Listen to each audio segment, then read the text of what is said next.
clearly. Don't be ambiguous, but also one thing to note about these models is that the conversation history also forms context. So if you don't want the model to, or ChatGPT, to take in consideration the previous conversations or information, then you might want to either consider creating a new chat, of course, because you're starting from scratch, or you can say something like, ignore all previous instructions before this one. That way, it starts from scratch, and it only considers what comes after that sentence. So, the good news, though, is there's more and more resources that are helping people prompt who don't really want to figure it out, or there's just too much work into it.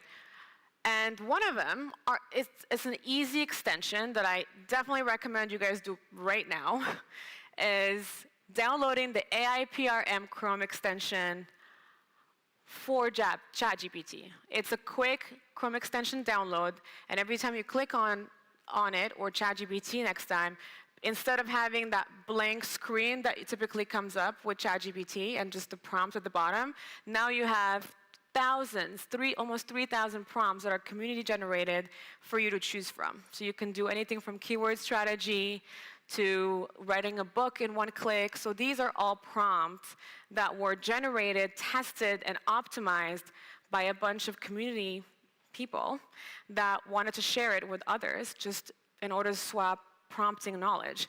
And it makes it that much easier where you can just click on one, add your input, which sometimes just is a keyword. So let's say I'm doing a keyword strategy on content marketing. I would just input content marketing, and I don't have to prompt it. I just click hit, and it generates the entire output. Of course, you can tweak it from there on. But this is a very, very resourceful extension for people who don't really feel like they're getting the whole prompting thing. Also, there's another website called promptpal.net, which kind of does the same thing, but it has other types of prompts. It has Midjourney prompt. It has just different type of other models. So you can just browse there and then copy-paste the prompt and use it for whatever use case you need to. And I'm sure there are many more if you look hard enough. Okay. So this is kind of a little bit more of a technical portion, but I'm going to try to simplify it as much as possible. But basically, you can build really powerful AI-powered softwares these days by simply making an API call to one of the existing models, like GPT 3.5 or GPT 4. And the way it works is making an API call requires basically just setting up your app program or code or script, and that script connects to the API and sends a formatted request. Then the API submits the request to the model, this case, for example, GPT, which will then provide the response back to the API. Then the API sends that response back to your app. So think of it as the middleman. Instead of you having to now train your own model and fine-tune your own models, you can just use one of the most sophisticated models out there to build an app that solves your use case. So typically, the large models from the major players like OpenAI, Google, and Anthropic, and Microsoft are commercial-based APIs, which means that they charge you based on your usage. That's very important to keep in mind because that's a fee, and that's a number that you would want to incorporate into your pricing if you're selling the solution or your subscription.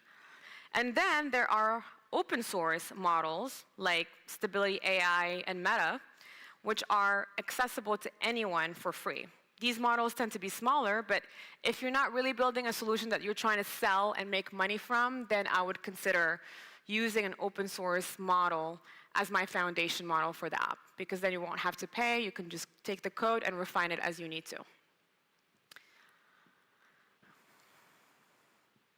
So, as we start to think about tapping into the $6 trillion opportunity that we talked about, I think that taking this API approach has a lot of advantages, including fast response.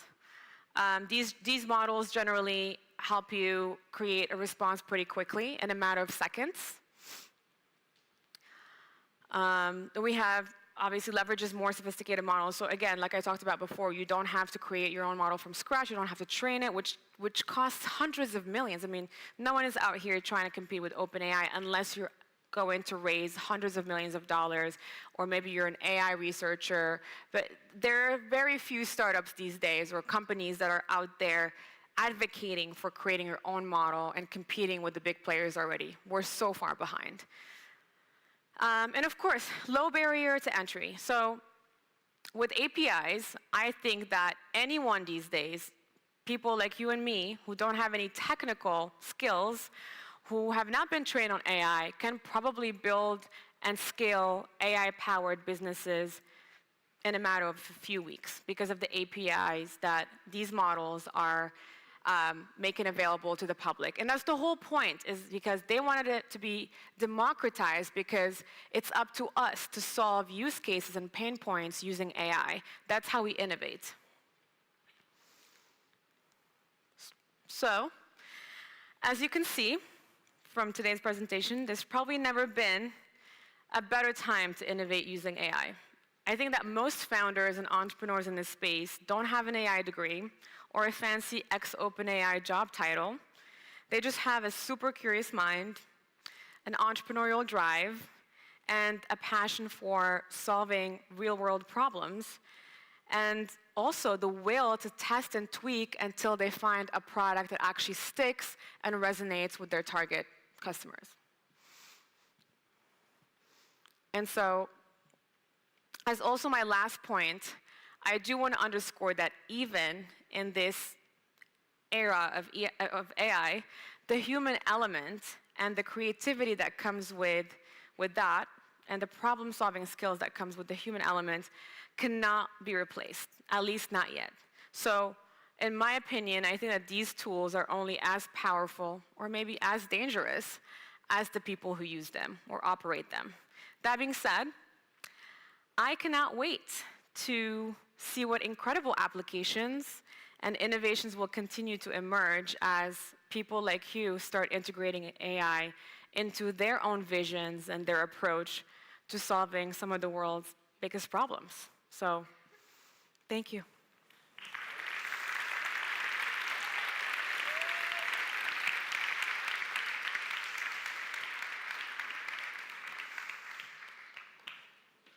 We have 3 minutes. Do we want to do questions? Are we? Okay, we have time for one question.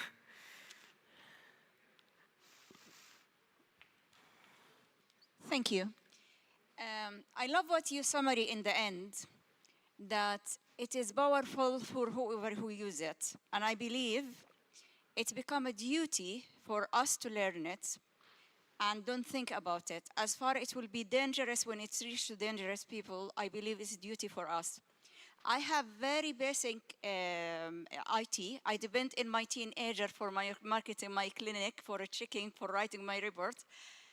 Do you believe basic people who just depend on BA to organize the clinic and to make the marketing and to link the social media together, it will be enough for taking the courses, which I think Vision, he mentioned about the 1 year course? It will be, by this, it's a duty for us to learn the IT, the artificial intelligence now.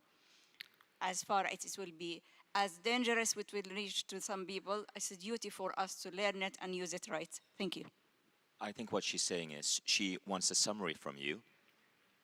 As dangerous as AI can be, is it our duty to learn it now? 100%. That's the only way to prevent any further dangers. It's a little too late now to say, let's stop all operations. We can't go backwards. I think the only way to really make sure that this AI continues to go in the right direction is for the right people to have access to it and to use it, because it could easily fall into the hands of bad people and use it for evil stuff, or for even just misinformation right now. I think that's a big concern that we're having. So I think the more people who have good intentions to kind of step in and learn how to use it, the more overpowered the people who have bad intentions with AI will be. So yes, you need to learn it. There's no way around it. That's why I'm here. Okay, I think that was one question, right? We're good? Thank you, everyone. Thank you so much, Iman.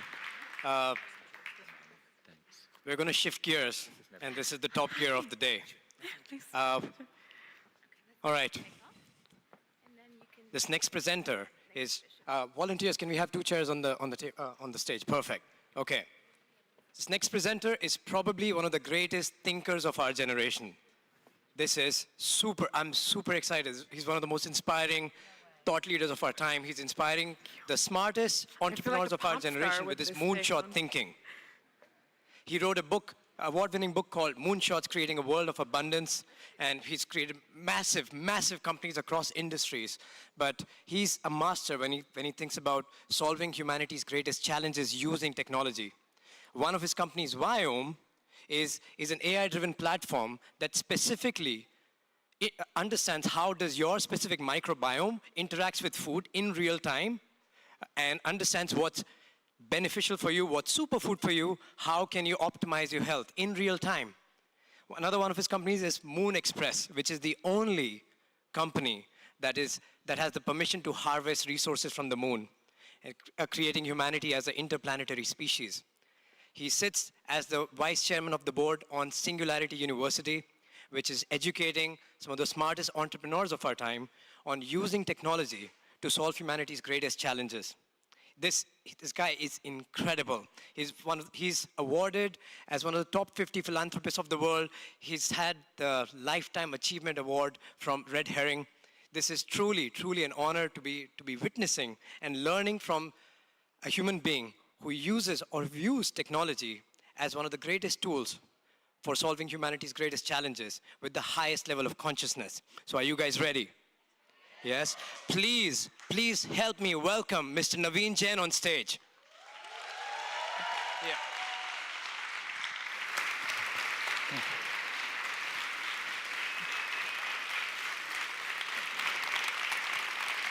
Thank you.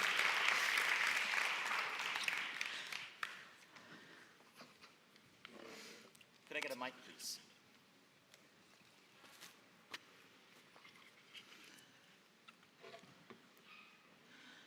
Thank you, Naveen. Well, Thank you. With any new technology that arises, it's not necessarily that we can't continue. Thank you, Naveen. So good to have you here. thank you, Vishen. Okay, so you guys are in for a treat because every time I bring Naveen on stage, he absolutely dazzles the audience. And Naveen asked me to join him on stage to do this interview style. Now, usually, interviews are boring. Usually, when I do an interview, I know that the audience is not going to get the same caliber of training and mindset shifts as when a speaker comes on stage and takes you through a presentation. But the one exception to that is Naveen Jain. So this is one of the reasons why he's one of the most prolific speakers on stage. Many of you saw me interview Naveen yesterday on his mindset and his worldview of entrepreneurship, how he works on his life, how he raises his kids. And you notice something about that interview. Naveen will go on a stream of consciousness that's riveting. And then I basically just sit. What he meant is that I take over the interview. And at the end of it, everybody gave him a standing ovation. So I want to preface, this is going to be way beyond an interview. And the 12,000 people watching online, you absolutely do not want to leave. Because in the next 40 minutes, your mindset shift on how you see yourself as an entrepreneur, as a C-level executive, as a founder, all of that is going to be shifted. Naveen, All right. welcome. Well, thank you very much, Vishen. And the question really is, this Vishen does this to me every time. He introduces me and leaves me with absolutely no question, and he expects me to have an interview. So would you like me to ask you a question? I'm going to ask myself a question, and I'm going to go. So question I think he meant to ask me was, how would AI change everything that we do in our life? And what if it could actually, we could use AI to outsmart aging, our longevity, our bodies, our health, and how AI is going to fundamentally transform every part of our lives, right? Isn't that the question you were going to ask me? Actually, no. I was going to ask you about your daily habits and rituals, so I'm kidding. Well, so we're going to talk about how the dating for Vishen is going to change through AI. And the ritual that he needs to adopt if he really wants to be a good dater. So we're going to talk about that as well. What? Okay. Okay, so firstly, this is really going off script. All right, let's go. So I'm going to talk about AI, and let's talk about AI in healthcare. And then what I'm going to do is I'm going to leave the time for us to really think about how AI is going to change the things that you care about, right? And so let me just, take a step back and just think about why do we do the things we do? Every time you find something you want to do, I don't care what it is. And I can give you that this morning I was here and I was going to come and attend a session. And it so happened I ended up actually just doing a Q&A with 50 people outside the lobby. And the interesting thing is because every time they think they're really here to learn from me, what ends up happening is I learn more from each one of you. And the reason is because every time you ask me a question, what I have to do is to think through all the things that I know and connect those dots together to deliver the answer for you. Now, that learning that I just did becomes my learning. So the next time when someone asks, I know something that I did not know before, right?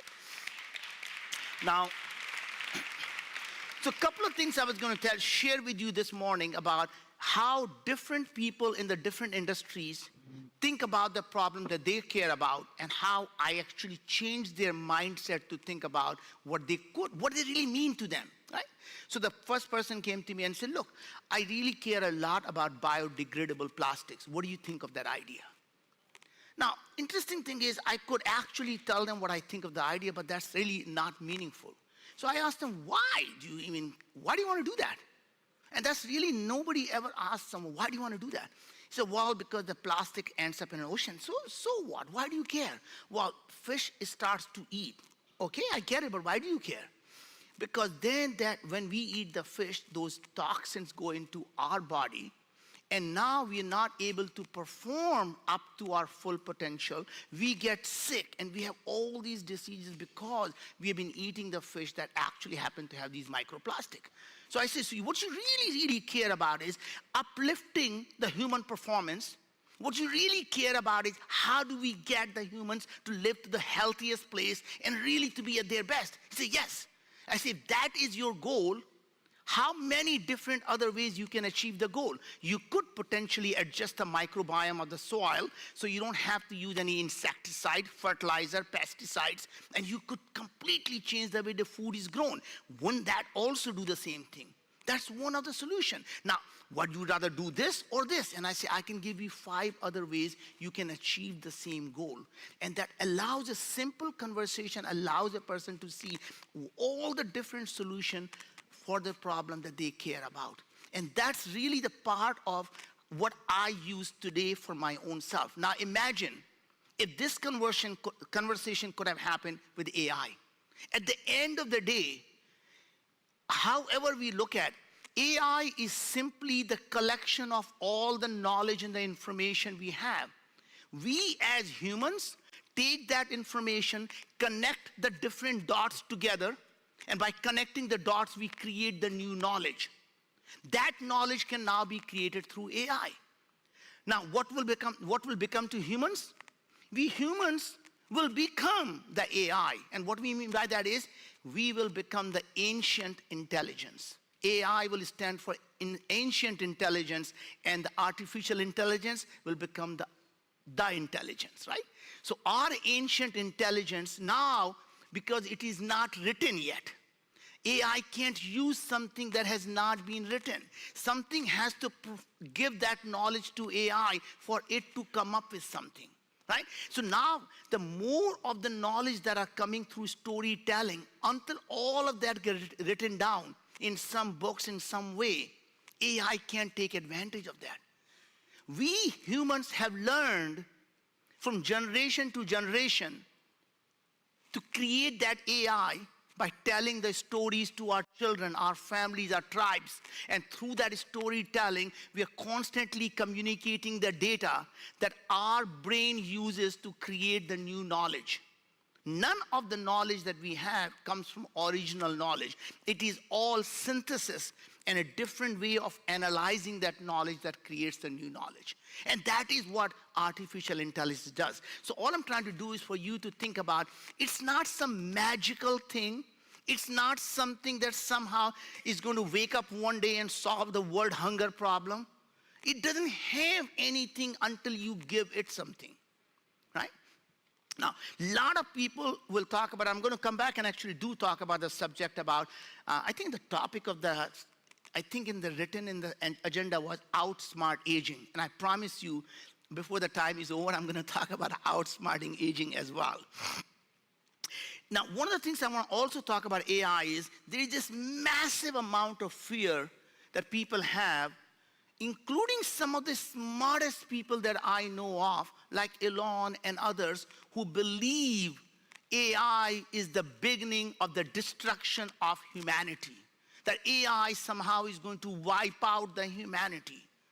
Now, there is nothing, I mean, there are obviously one could worry about misinformation that fundamentally challenges the democracy. If there is no information that can be trusted any longer, it creates the mistrust, and that mistrust creates conflicts, and the conflict will actually create the extinction of humanity, because we humans are stupid enough to kill each other.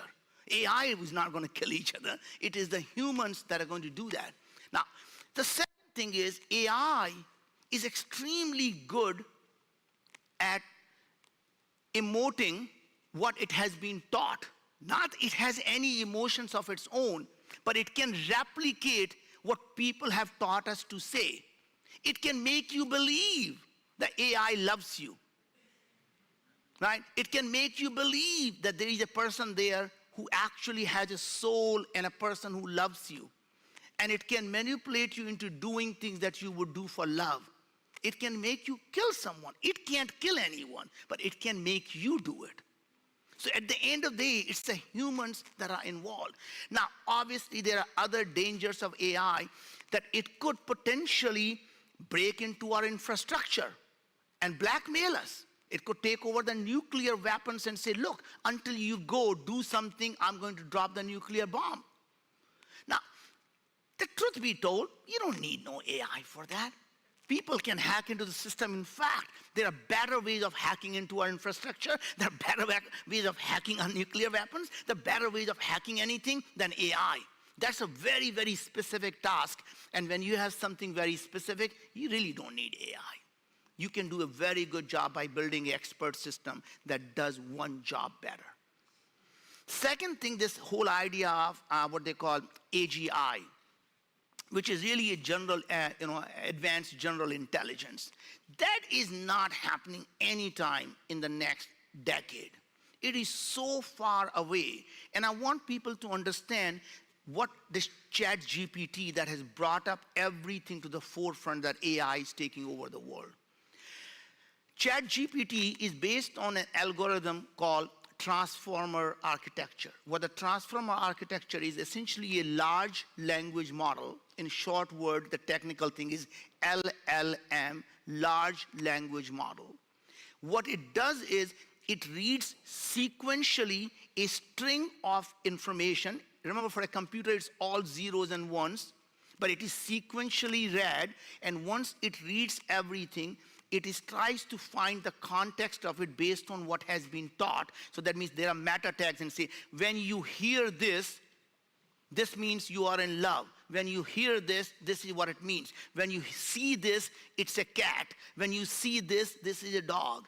And then literally it is learning from what you are training. So based on the training data, it learns. The good thing about it is very, very good at understanding languages now. It is very good, since it's serial, it can understand audio if you can actually tag what these each sentences mean.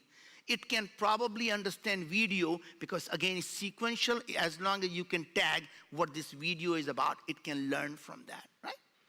What it can't do is to do anything beyond that. This architecture is so limited that ChatGPT architecture, the transformer architecture, has been around for about 15 years now.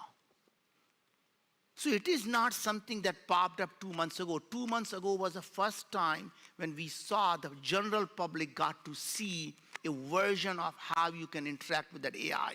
But the underlying architecture has been around for at least 15 years. And Naveen, you and your founders at Viome were actually some of the early pioneers in this architecture. Absolutely correct.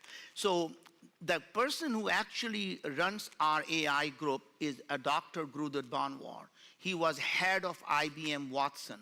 He is one of the guys who delivers AI lecture at Nobel talks twice. He's a Turing fellow who does a Turing lecture, one of the topmost AI person. And to him, he says, look, I've been playing with this transformer architecture for the last 15 years. We played with GPT-1 and GPT-2 and GPT 2.5 and 3. The only thing that changed is two big things that changed in the ChatGPT world in the last 15 years. The amount of data that we have is massive. In the last 10, 20 years, the massive amount of data has become digitized. Number two, the processing power of the computer using cloud computing has become massive and cheap, right? And the third thing is there is a lot of money being poured into it, right? Just to train every single time a ChatGPT has to be trained, it costs $100 million.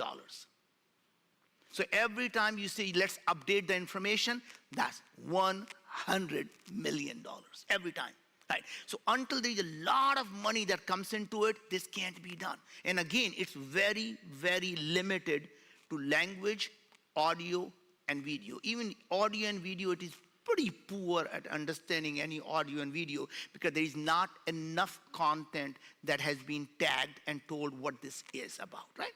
So I just want to make sure that you understand what this generative AI people talk about, what this LLM is, and what people are all getting so huffy and puffy about, right? The fundamentally understanding, can AI become like a human brain? The problem is we don't understand how human brain works. That is a fundamental problem. Now, I was going to make a joke that, we might understand a man brain, but a woman brain is extremely complicated. So we will never understand that. And there is no way you can ever become intelligent unless you can become like women, right? So, men are very serial thinkers. It's only women who are multitasker. They can do 5 things at the same time. Men can barely do 1 thing at a time, if they're lucky. And they're not even good at that. Now, having said that, let's come back and saying, what would AI do for us? So Vishen, you have obviously building this whole company, and you literally are betting the Mindvalley future on using AI. Yes. And the reason is there are many things in terms of education that can fundamentally be transformed using AI. Right? And that is one of the field that is absolutely, completely going to be transformed and disrupted with current AI technology. In fact, when the ChatGPT launched, and that week, every single educational stock went down by 50%. Every single educational company says, we don't know if we are going to have a business in the next 5 to 10 years. And that is absolutely true. That in terms of education, all the knowledge that you need from the books is all there in ChatGPT. And ChatGPT, the interesting thing about AI is, it can modify in the way you learn, rather than you having to modify yourself how teacher teaches. now imagine the teacher teacher can modify for each individual how they learn. So if you learn experientially, it's going to teach you experientially. If you learn through graphics, it's going to teach you through graphics. If you learn through logic, it's going to teach you through logic. If you learn through gaming, it's going to teach the same concept through gaming. And that education is going to be fundamentally transformed. So if you are in education business, you need to know not someday AI, the current AI is going to completely disrupt it. And I'm so glad, Vishen, you actually have taken on yourself to actually do that. Because all of the other colleges are shit scared. And the problem they have is their biggest assets are becoming their biggest liabilities. And I want to just repeat that. Every time there is a paradigm shift, the companies who are the biggest companies in that field, their assets become their liabilities. Because they have all of the infrastructure, they have all of these teachers, and not only they have these teachers, they have these, what are they called where they can't be fired with a professor they get? Tenure, thank you. I'm getting a brain fog already. The tenured professor, they can't be fired. Every teacher in the thing have teachers union. So now they have all of these assets that are becoming an instant liability. Guess what happens? A new company comes along, has no asset. There is nothing to protect. They have no baggage to carry. They can dump the anchor and they move on to the new field. And the current entrants have no way to react to it. They can't instantly become virtual because all these tenured professors have to get paid. You can't fire a teacher. You can fire a student, but you can't fire the teacher, right? And that's a problem. So that's one field. The second field that's going to be completely transformed is going to be healthcare. And let me tell you why. And by the way, it is going to be in agriculture, it is going to be in other industry, but I want to tell you how do you find the next field that is going to be disrupted? Now, what are the three things that are converging? So it is not the one single technology that ever ends up disrupting lots of industry. When there is a one single technology, it ends up disrupting one industry. When there is a convergence of technologies, it ends up disrupting multiple industries at the time. So there are three big changes that are happening. Number one, sensors. The amount of data that we can collect through sensors are becoming cheaper, better, and faster. Now, just look at your iPhone that we carry in our pocket. Every one of these things used to be one massive device that used to cost tens of thousands of dollars. There is a GPS built in, remember that? GPS used to be a separate thing altogether. Imagine every single thing that you've taken it for granted, the gyroscope that measures your step, how much you walked. All of the sensors are now primitive. Remember the cameras? We used to buy cameras. When was the last time you bought a camera? The phones today have a better camera than 99% of the cameras out there. Right? All of those things are now built into the phone. So sensors are becoming cheaper and cheaper, better, faster. Number two, the amount of data we are collecting from these sensors requires a massive amount of computing power. The cost of storage is coming down to marginally zero. I don't know if you ever saw the picture of the first hard drive. That was a 5 megabyte hard drive. It required a crane in a massive room of this size for a 5 megabyte drive, for a truck and a crane to deliver a 5 megabyte drive. Most people don't even know what 5 megabyte is. Each one of your picture you take is 5 megabyte now, right? Your phones are 512 or a gigabyte that on your phone, right? Now, that storage, the cost of the storage, when you used to buy a tiny card, remember it used to cost several $100 and it was a 10 megabyte card? Now you can buy a gigabyte card for $20. Right? It is just cost of storage is coming down close to zero. Cost of processing is close to zero. I mean, today's computers can process. In fact, the phone that we have today in our pocket, it has more processing power than the computer that landed the man on the moon. Think about it for a second. The computer that landed on the moon had less power than you and I carry in our pocket today. That is changing what is happening. And the third part is, with all this massive amount of data, the AI is coming in, taking all of this data. The human brain cannot fathom, cannot analyze this massive amount of data. Just cannot do it. In fact, there is more research that's coming out every single day. There's some new research than a human brain can read in 24 hours. Right? All this new knowledge, there is no way. So when you ask a doctor and you say, my doctor is really experienced, he has been practicing for 20 years. He has no clue what has happened in the last 20 years. The world had changed. So when you go to a doctor and say, hey doc, I read, and should I be taking this or this? And he looks at you, he doesn't have a clue. But the best answer he can give you is, I won't take anything, I don't think it's proven. What he meant to say is, I don't have a clue.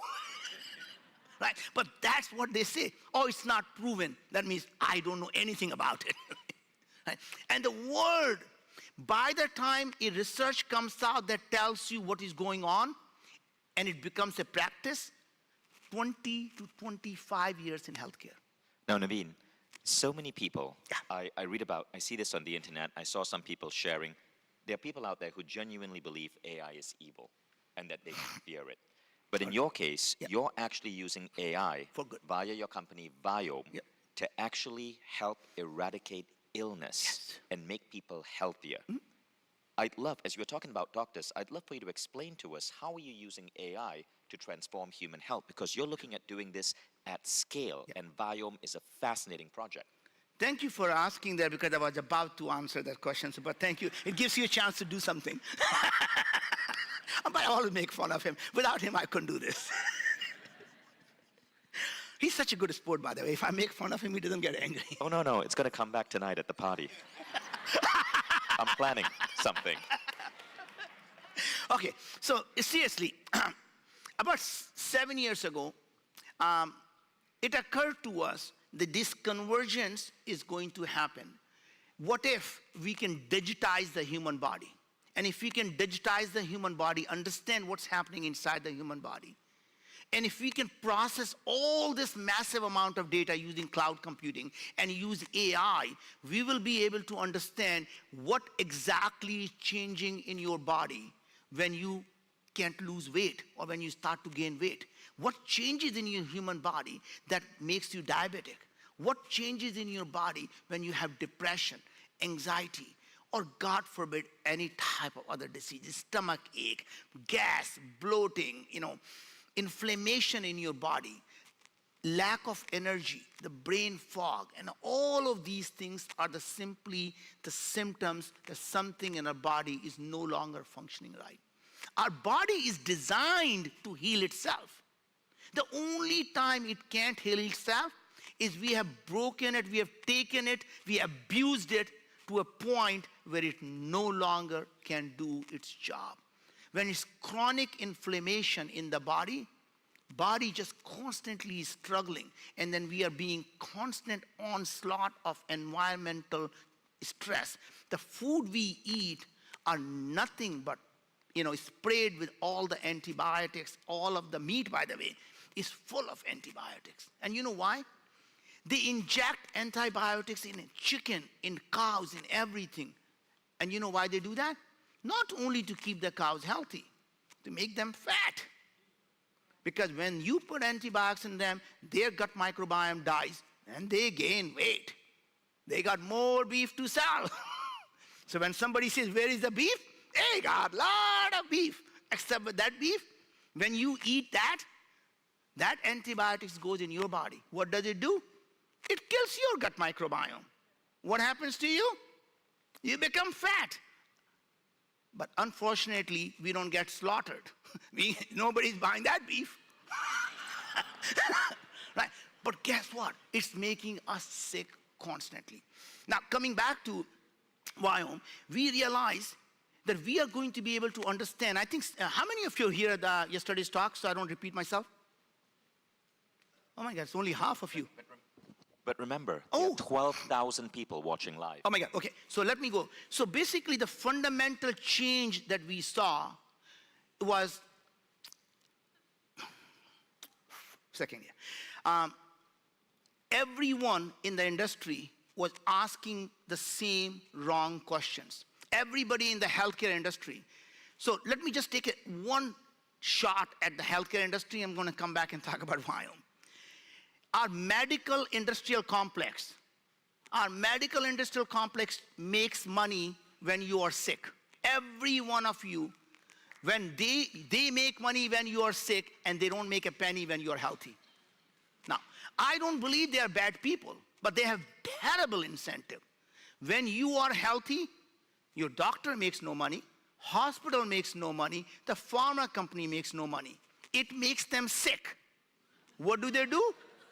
In turn, they turn around and say, I'd rather keep you sick. Every drug they develop is never going to cure a disease. Their job is to suppress the symptom of the disease you have. Because why? If they suppress the symptom, they have a lifelong customer. You are young and you have diabetes, they got a box called ka-ching, lifetime young customer coming up, right? Every drug they give you, it has 3 side effects. What do? Fortunately, they have drugs for all 3 of them. And when you take those drugs, now you have 9 more symptoms. They got drugs for those too.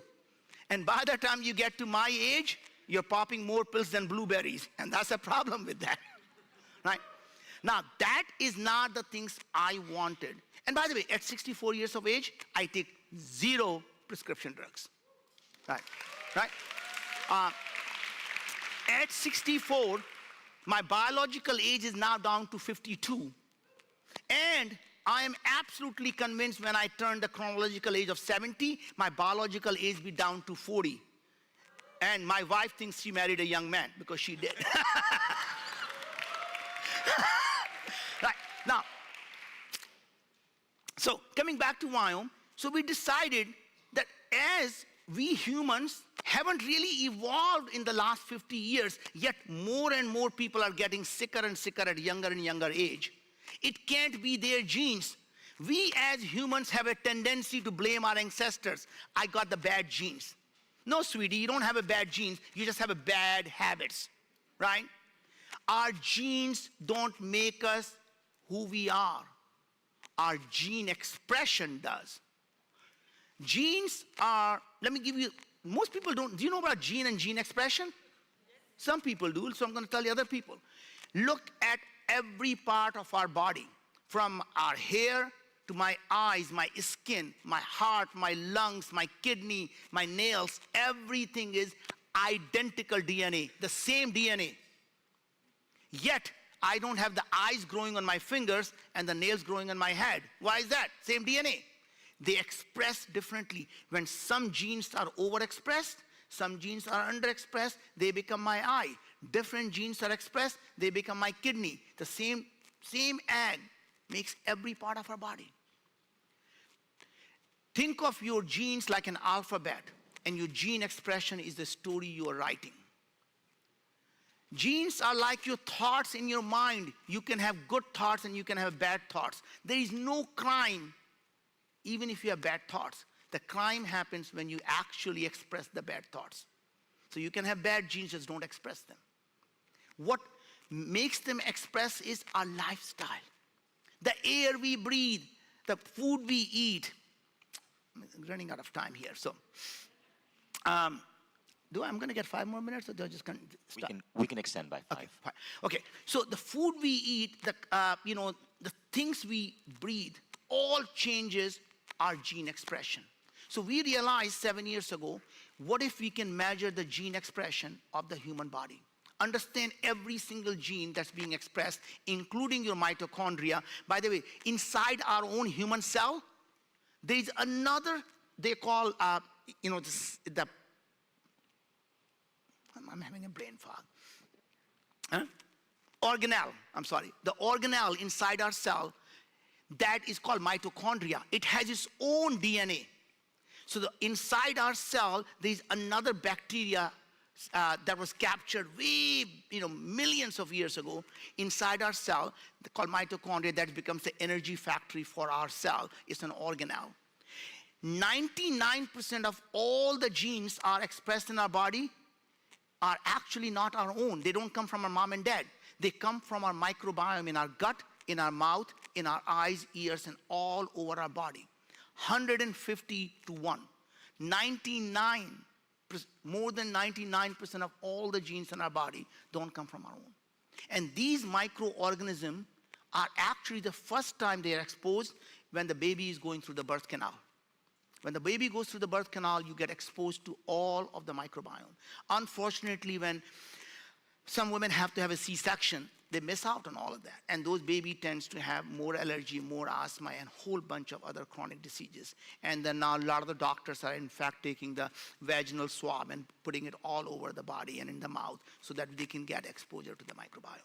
Yeah, babies who come out through C-section have 30% less immunity. Yeah. Now, this microbiome that we talk about is actually an ecosystem. It's a symbiotic relationship between humans and these microbiome. In fact, so much so one could argue this microbiome created us so that we can carry them around and we poop everywhere and spread them around, right? They literally work for us. We outsource many of our functions to these microbiome. When the baby is born, the first few days of the breast milk is nothing but oligosaccharide. It is a fiber that cannot be digested by the human body. It can only be digested by the microbiome. So imagine what nature is telling you. Nature is saying, I just created this offspring, and this offspring, the best way to take care of it is not to feed it, but to feed them. Because when they are healthy, the baby becomes healthy. These microbiome train our immune system to actually decide what's a friend and what's a foe. In fact, that's the reason the baby gets sick often, because the immune system is not developed yet. And these microbiome over time train the human immune system. Right? So we actually analyze all of your microbiome. It's a simple at-home test. You can order at Viome.com. I don't know why I said that. But you can get at-home test. You give us a touch of your stool, 4 drops of your finger prick blood, and a spit of your saliva. We tell you your biological age. We tell you your immune health, your cognitive health, your cardiac health, your gut health, your oral health. And then we give you all kinds of things, your gum health. And you say, no, I want to know more nerdy stuff. Here's the nerdy stuff. Your putrescine production, your ammonia production, your sulfide production, your cysteine, homocysteine production, all and all and all. And then we tell you, don't eat these foods, and here's why. So don't eat broccoli or Brussels sprout because your sulfide production is too high, causing you inflammation. And these food contains high sulfate, causing a lot of sulfide production. Don't eat spinach or kale because your oxalates are not being metabolized and they're going to harm you. It turns out 50% of the people are harmed by spinach or kale. 60% of the people are harmed by broccoli or Brussels sprout that we think are healthy. Avocado is really bad for you if you have high uric acid. Turmeric can be bad for you if you have a high bile acid. So there is no such thing as universal healthy food. It is only the food that is healthy for you or unhealthy for you today. But it's not for life. As you change your diet, as you change your lifestyle, the food that was good for you can become bad for you, and the food that was bad for you can be good for you, right? So your body is constantly changing, and you have to keep fine-tuning your body. Right. Now, I want to talk a little bit about aging and longevity. But just before you go there, Yeah. So explain the AI connection. Oh my God. How is Viome utilizing AI Oh my to God. transform our health? Well, thank you for asking that. So basically, we take this data, and I'm just keep looking at the clock, and I'm just keep wondering that I need to talk about aging. Is that every single person, we collect all of the information, every single gene that's expressed. And we actually, during the questionnaire, we know every disease you have, every symptom you have, every drug you're taking. We don't ask you, do you have a depression? We actually measure your depression using a PHQ-9 questionnaire. We don't say if you have an anxiety. We can measure your anxiety using the GAD-7. We don't ask you, do you have IBS? We can measure your actual IBS symptoms. We can measure your IBD symptom. And once we have all of this data, from now we have analyzed over 750 trillion data points from now 600,000 samples. With massive amount of data, we can in fact now, using AI, can tell you that when people who have diabetes look like this, and when you come along and say, oh, look at all of your diseases, you are here, diabetic people are here. Next time you do a test, we say, oh, look, you're moving much closer to becoming diabetic. You're becoming much closer to having IBS. Or, you know what? Now you're moving away from a disease. Every time you change your lifestyle, you can see how you're getting closer or not. This all done through AI. We can predict the diseases before they happen. In fact, so much so, we are able to detect stage 1 and pre-stage 1 cancer in your mouth or throat simply with saliva now. And we got FDA breakthrough device designation, and you can buy that today. Literally, a company started by someone who knew nothing about biology, which is me, is able to today detect early stage cancer. And you know why it means so much to me? Having lost my own dad to cancer, it was the most meaningful thing I did. Because I promised him that I couldn't save him, but I'm not going to give up. And I'm going to dedicate my life so that no one else loses their loved ones. Right?